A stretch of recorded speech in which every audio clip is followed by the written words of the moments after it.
Alright, guys. This is the last chapter for now. Alright. Part 7. The forest burns the most. In the era of anti-Roe, I would love to say most anti-abortion types, red states alike, put a limit on their opinion by putting a cap on their authoritarian attitudes with restrictions, allowing abortion if there was instances of rape or incest. But it's disgustingly split in our country. Apparently 15 states do not allow such a limit, last time I checked. In an article by Pointer, it goes on to say, quote, "We looked at 22 states where strict new abortion laws are or are about to be enforced. Of those 22 states, 15 offer no exceptions for rape, incest, or both. These states are Alabama, Arizona, Arkansas, Florida, Kentucky, Louisiana, Michigan, Missouri, Ohio, Oklahoma, South Dakota, Tennessee, Texas, West Virginia, and Wisconsin," end quote. This was brought up only months after a 10-year-old was impregnated and forced to travel to another state. Sickos like James Bobb, the General Counsel for the National Right to Life Committee, saying eventually the little girl would learn the benefit of having a child even if it's forced, because many women are forced to have kids via rape. So the girl would learn, he claims. As is, the Supreme Court decision has left a wake of madness and woe. In our world where women are still shamed if they get raped, this makes it harder for some to find justice in any way, abortion rights or not. And the longer they take to come out with the evidence is more vague as time goes on. So this connection to abortion access is a double-edged sword.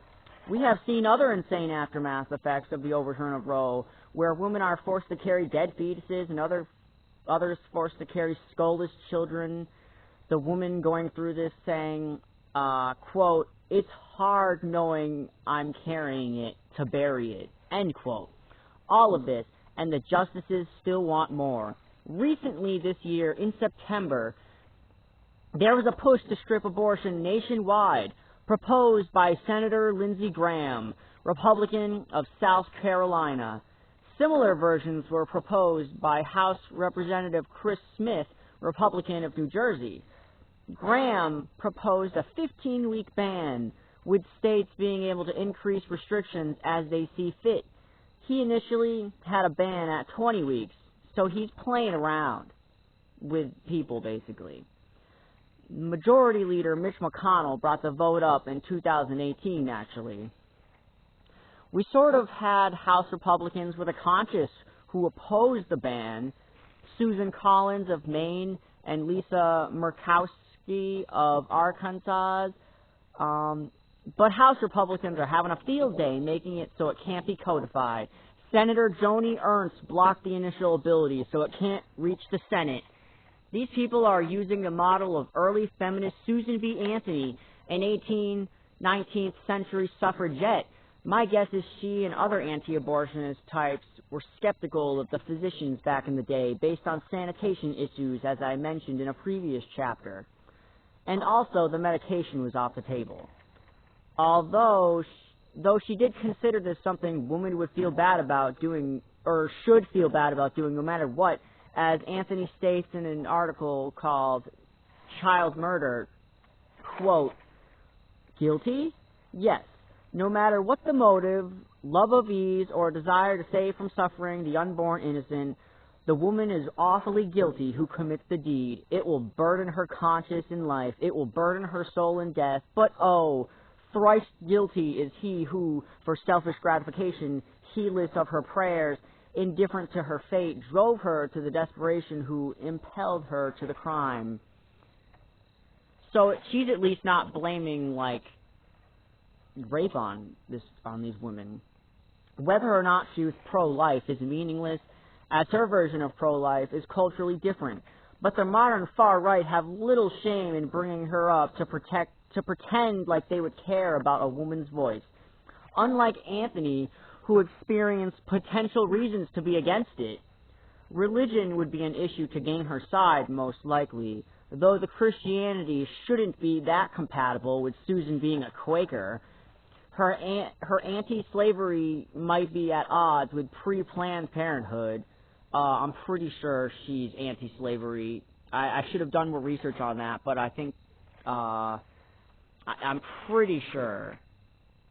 But yeah, it might make her uneasy of pre-Planned Parenthood. Yeah. Alright. So I'm posting this not to disparage or devalue anyone who does not fit this demographic. I'm merely wrapping up a theme in this chaos of the overturn of Roe. In this article by Newsweekly.com, New York Post, Yahoo, basically anywhere online, it mentions that women of color are vastly more at risk due to the abortion ban, for unfortunate obvious reasons, like financial caste via insurance issues, lack of overall access to safety nets, misinformation about medication like Plan B, which stops the zygote from forming mixed up with the abortion pill, and poor people having a harder time to get over-the-counter medication. As a social experiment showed, out of 80% of pharmacies in poor neighborhoods, quote, 19% of all the pharmacies told the teenagers they could not obtain the pill under any circumstances, and they said the misinformation occurred more often, 23.7% versus 14.6% in low-income neighborhoods, end quote. The FDA approved certain drugs, but was blocked by U.S. Department of Health and Human Services. All of this amounts to putting black women into the position where, specifically in Mississippi, over 70% of women need to seek abortions, says a study by Kaiser Foundation in 2019. In modern times, eugenics, in this way we recognize it, is thankfully taboo, but wielding abortion where they don't get access to this is still background eugenic attitude.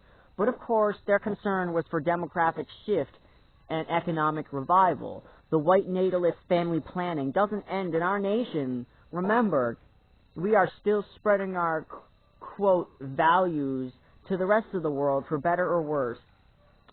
I obviously admit other people and myself benefit from the global economy, but that's simplifying the suffering in a way.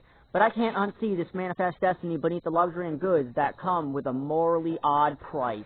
It's terrifying.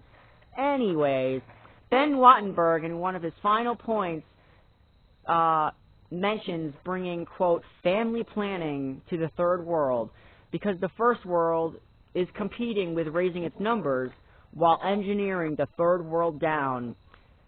Their fear of the missing 60% of the demographic as a motivating factor, because the ideology is wrapped up in saving the human species with, quote, white numbers. Ben, in Chapter 12 of The Birth Earth, considers this an, quote, international arena, end quote. With the third world, lowering the third world with plenty... With the third world... international arena with the third world. Lowering the third world with family planning would, quote, help preserve the natural world. Jesus Christ, end quote.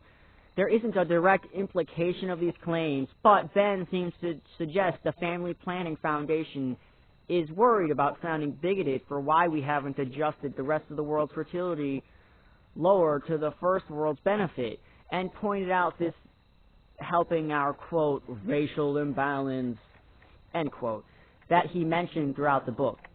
Ben actually has no shame, I guess, saying we should have, quote, the courage to say these things without sounding racist or colonial. In the last pages, Chapter 13, Spirit, his obsession with finding ways and models to adjust Western fertility brought him to Israel. I guess 1970s and 1980s Israel was going through severe economic issues with the war of 1973 between Syria and Egypt. He speculates, but can't be measured, that after the men in the war are killed, that they would think maybe we should have more kids called insurance. So Ben noticed a very high fertility rate in the Jewish population in Israel, claiming the turmoil, strife, terrorist attacks, 5 wars are a reason for them to compensate with more children. If it's true, it's just sad in a general way. But what's the catch? He frames their fertility working on, quote, fear and pride, end quote, rather than other personal motivations involved. Ben mocks American freedom as, quote, me-oriented and, quote, self-actualizing, concluding that obviously this will lead to less children. Remember when he said, that's roughly what it will take to prevent a Western population once the decline begins?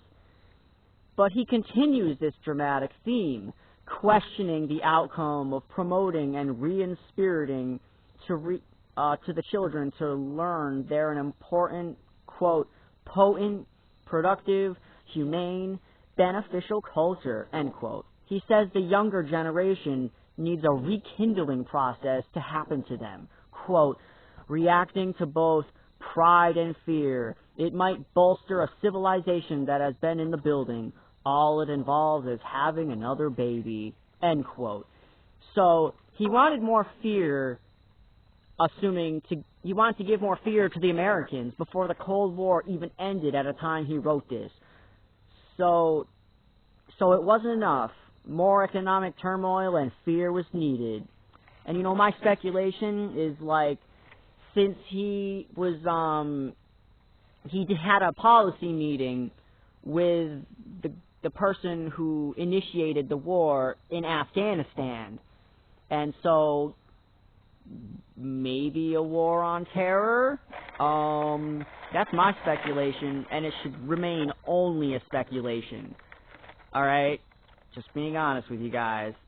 I don't think that's necessarily what the background plan is, but, you know, it's awfully sketchy. Alright. See ya.